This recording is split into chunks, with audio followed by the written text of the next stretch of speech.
You need to really invest more in retail points. Not really, when you talk about credit, the people that really play more on credit or demand more credit is usually the wholesalers. For us, our distributors, most of them even pay on cash. It's the wholesale leg of the business that usually run on credits. And because of the way wholesale's way of working and it's the way they are structured. So what we normally do to prevent some of these things is we also try to do direct to retail kind of mode of business, whereby yes, you have more opportunity of selling in cash than focusing more on just the wholesale bit of the business. Because retail customers walk into an open market, the customer walk into an open market and buy things on credit, they pay cash. So you focus more on the retail segment.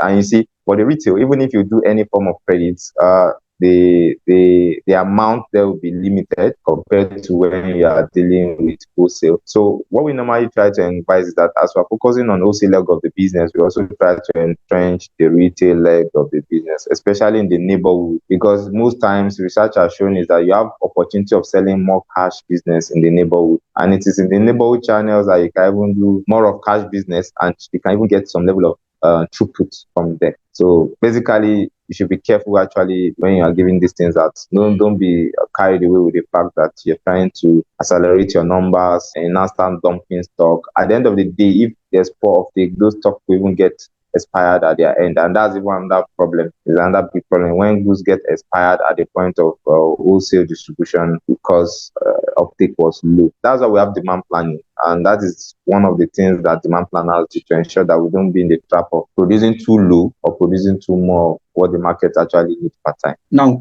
just for clarification, when you talk about selling to retail, do you mean all these street vendors, or what do you mean when you talk about selling to retail? Retailers are usually in two channels. Basically, you see them either in the open market or in the neighborhood. So you see all these lock-up shops, all these tabletops that are usually in the neighborhood that sell to final consumers, is what I mean. You also have them in the normal open market system. They sell to the people that come and buy in bit, final consumers or shoppers, people that use the product. So those are the retailers I'm talking about. So most times we are trying to move away a bit from wholesalers so that we can sell at the right price. Because what I was trying to remember was that it's only in the neighborhood stores for us and FMCG. It's only in outlets in the neighborhood that we can even sell at a right price, recommended price. There's price war in the open markets because of market forces, and you can't control some of those.